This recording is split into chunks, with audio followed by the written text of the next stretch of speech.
Pak Ustadz, saya mau tanya, apa hukumnya seorang istri yang ditinggal pergi suaminya selama 4 tahun? Berarti suaminya Bang Toib.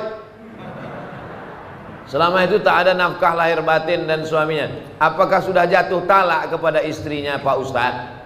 Ditinggalkan suaminya 1000 tahun, tidak jatuh talak. Mana bisa 1000 tahun? Umur cuma 64. Itu pun kalau tak kena corona. Talak baru jatuh kalau diucapkan laki-laki atau diserahkannya ke hakim. Hakim yang menjatuhkan.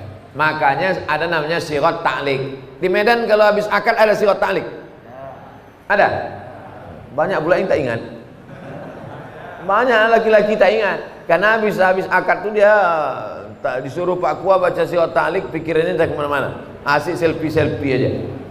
Masih ingat lagi bunyi sirat ta'liq.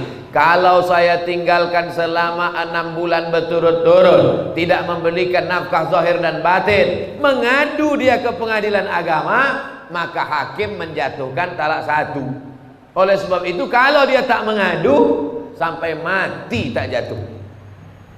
Perempuan mesti mengadu dia ke pengadilan agama. Begitu prosesnya. Ini pertanyaannya, ditinggalnya 4 tahun, selama itu tak ada nafkah zahir batin, apakah jatuh talak? Tak jatuh kalau tidak tak mengadu. Maka perempuan mesti punya keberanian untuk mengadukan si Fir'aun yang tak balik-balik 4 tahun.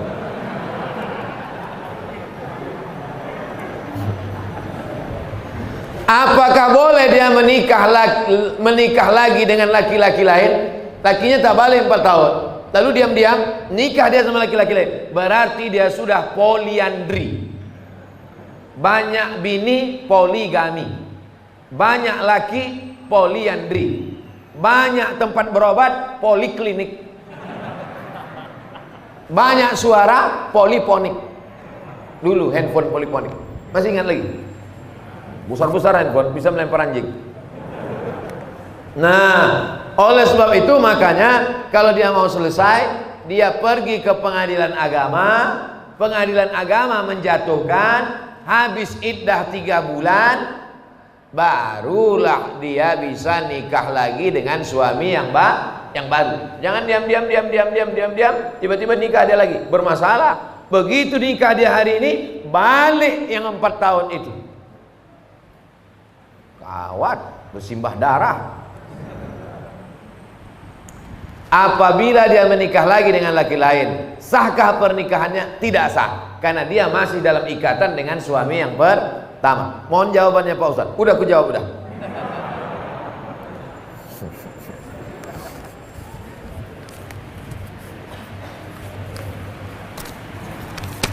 Ustaz, bagaimana kriteria takaran ikhlas dalam menjalankan tugas sebagai ibu dan istri dalam agama Islam?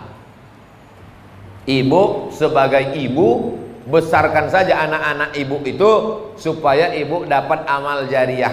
Mak saya mengandung saya, menyusukan saya, melahirkan saya, meninggal dia. Sekarang saya ceramah hari ini nanti 3 kali, pagi, siang, sore. Macam makan obat ceramah ini. Mengalir pahalanya, lapang kuburnya. Walaupun dia tak pernah mengajar saya sampai S1, S2, S3, tapi dia menyuruh, sekolah kau nak. Dulu kalau pagi duduk depan rumah, lewat anak santri pesantren, apa kata dia? Kau mesti masuk pesantren. Begitu saya ada adiknya yang doktorandus, tamat dari IAIN, kau nanti mesti doktorandus. Begitu dia tahu ada orang sekolah di Makkah, kau nanti mesti sekolah ke Arab. Nah, jadi ibu kasih motivasi, serahkan pada Allah Ta'ala, mengalir pahalanya. Itu sebagai ibu. Ibu besarkan saja anak-anak itu lillahi ta'ala, maka dia pun akan menjadi anak soleh-solehah, mengalir pahalanya. Ummuka, siapa lagi ya Allah? Ya Rasulullah, ummuka. Siapa lagi ya Rasulullah? Ummuka. Itu hebatnya ibu-ibu. Maka ibu, saya yakin dan percaya, ibu-ibu mengandung itu adalah ikhlas. Belum ada lagi saya baca berita ibu-ibu menuntut ke suaminya minta bayaran per hari mengandung sekian. Belum ada. Itu menunjukkan dia ikhlas karena Allah SWT melahirkan meregang nyawa, menyusukan 2 tahun lamanya, mendidik anak. Man ala thalatha banatin, siapa yang membesarkan anak 3 orang anak perempuan, fa'addabahunna, dididiknya dengan baik, wa zawwajahunna, dinikahkannya dengan orang baik-baik, wa ahsana ilaihinna, dia buat baik sampai mati, falahul jannah, surgalah baginya. Insyaallah ibu-ibu yang hadir nih semuanya ibu-ibu yang ikhlas membesarkan anak-anak, insyaallah. Amin ya rabbal alamin. Standar ikhlas itu apa Pak Ustaz? Ikhlas itu tak ada yang tahu kecuali hanya ibu dengan Allah saja. Bapak pun tak tahu, malaikat pun tak tahu, apalagi saya tak tahu. Yang tahu itu hanya ibu dan Allah Subhanahu wa taala. Sama macam ceramah ini. Siapa yang tahu Ustaz Abdul Somad ini ikhlas atau tak ikhlas? Tak ada yang tahu. Saya hanya berusaha ikhlas. Makanya di antara doa, Allahumma ja'alna minal mukhlasin. Jadikan kami orang yang diikhlaskan, bukan orang ikhlas. Kalau orang ikhlas itu mukhlisin. Kita ini selalu ingin jadi mukhlasin. Mukhlis orang ikhlas, mukhlas orang yang diikhlaskan, dijadikan ikhlas. Kita tak mau mengaku-ngaku aku orang ikhlas. Aku adalah orang yang dijadikan ikhlas. Mudah-mudahan kita ini termasuk orang yang dijadikan ikhlas. Amin. Ustaz Abdul Somad, dulu saya ahli maksiat. Alhamdulillah sekarang sudah tobat. Alhamdulillah. Pertanyaannya, bolehkah saya menjadi imam sholat di masjid? Permisi lu sama pengurus.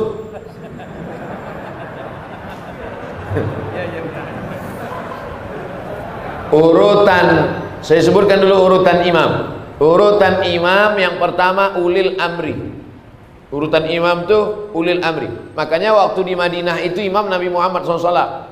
Sakit Nabi Muhammad, baru disuruh Nabi Abu Bakar jadi imam. Abu Bakar jadi imam sampai meninggal, baru digantikan Sayyidina Umar. Umar meninggal, digantikan Sayyidina Utsman. Utsman meninggal, digantikan Sayyidina Ali. Pemimpin negeri sekaligus pemimpin sholat. Lalu kemudian imam yang kedua, imam ratib. Imam ratib, imam yang ditunjuk oleh negara. Kalau di Maroko imam itu PNS, ditulis pengumuman penerimaan imam. Kenapa begitu? Maka dia ada fit and proper test, dilatih, ditanya, dites hafalan Qurannya berapa, suaranya macam mana. Kadang kita kalau sholat di pinggir jalan mau pergi jauh, mampir kita di masjid, macam-macam bunyi imam. Wal maghdubi alaihim waladdallin, amin, bismillahirrahmanirrahim, ijajah nasrul.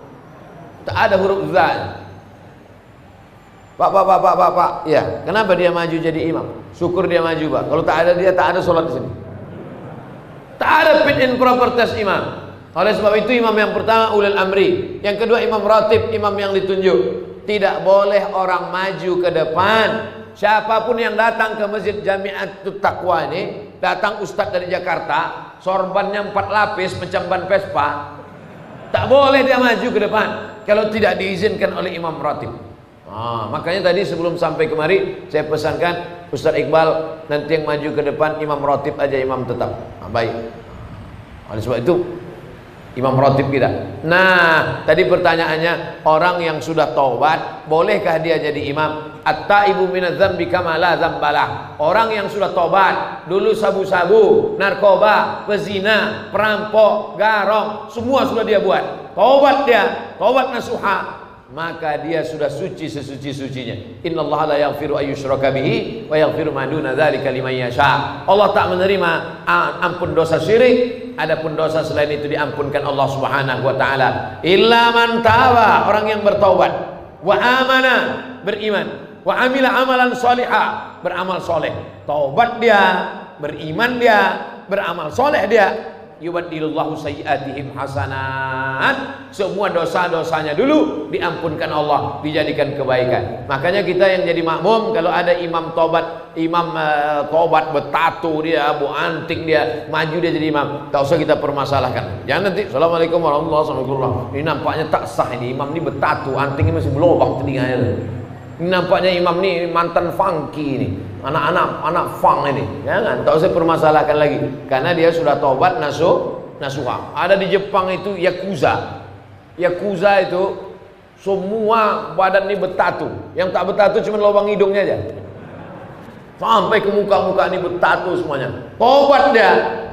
Tobat imam di Jepang itu. Tetap jadi imam, tak ada dipermasalahkan. Tato tidak menghalangi wudhu masuk ke dalam. Ini tak jadi masalah. Kecuali imam itu berkutek, berarti bencong. Kutek menghalangi wudhu, tak bisa masuk. Adapun tato tak menghalang, tak usah dipermasalahkan. Begitu Pak. Kita lanjutkan. Ustaz, saya ada utang dengan orang. Saya bayar utang saya. Tapi karena ada pandemi ini, pandemi itu wabah. Pandemi itu artinya wabah yang menyebar, itu pandemi. Dan banyak juga orang sekarang pandemi, kata orang pandemi gitu dia. Entah apa pandemi, entahlah pokoknya pandemi. Pandemi itu wabah yang menyebar. Saya ada utang dengan orang.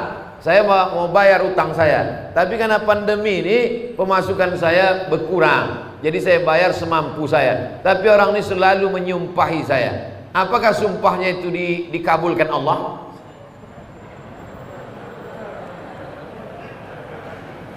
Utangnya ada 3 Pak. Ibu, utangnya ada 3. Yang pertama, ya ayyuhal Al-Baqarah 282. Ya ayyuhalladzina amanu, wahai orang beriman, idza tadayantum bidainin, kalau kau menjalin transaksi utang piutang ila ajalin musamma, sampai batas tertentu, faktubuh, tulis. Ini jenis utang yang pertama, on time, tepat waktu. Kapan kau bayar? 1 Januari. Tahun berapa? 1 Januari. Tahun berapa? 2020 apa 2021? Nah, tulis.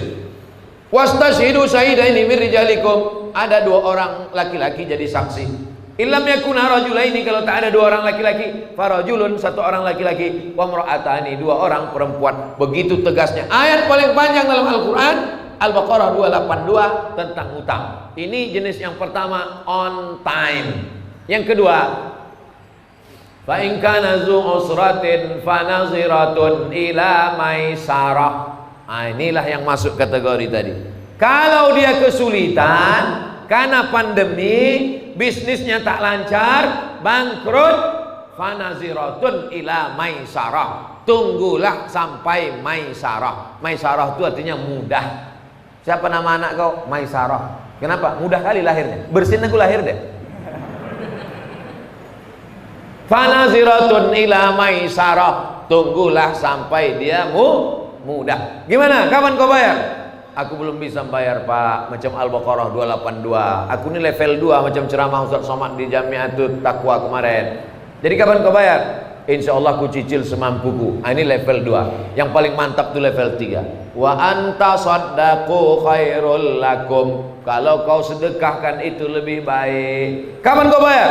Aku tak sanggup bayar. Kalau gitu kau ambil aja lah, udah aku sedekahkan. Mantap. Daripada banyak pula minyak bensinnya lagi, daripada menagih, daripada kuman darah tinggi ku ikhlaskan ya. Kau ambil lah, ambil. Itu bukan ikhlas, mengamuk. Jadi kalau bapak kaya, duit banyak, dia susah, pandemi, ngontrak, anaknya bersusun paku do re mi fa si do sol fa mi re do, maka pakailah level ketiga. Tak sampai hati aku menagihnya, udahlah kau ambil aja lah, aku sedekahkan lillahi ta'ala. Kau doakan aku murah rezeki, panjang umur, tapi sesudah ini jangan kau ngutang sama aku lagi ya. Nah, jenis yang ketiga. Tapi kalau bapak termasuk orang yang juga kurang mampu, pilihlah level yang kedua. Memberi bantuan orang itu baik, tapi gara-gara sumpah serapah hilang pahala. Qaulun ma'rufun, ucapan yang baik, khairun, lebih baik, min shadaqatin, daripada banyak bersedekah. Yasma'uha adza, caci maki, sumpah serapah, hamun, keluar kebun binatang. Asal jumpa keluar kebun binatang. Asal jumpa keluar kebun binatang. La tutilu shadaqatikum bil manni wal adza. Jangan kau iringi perbuatan baikmu dengan perbuatan yang tak baik.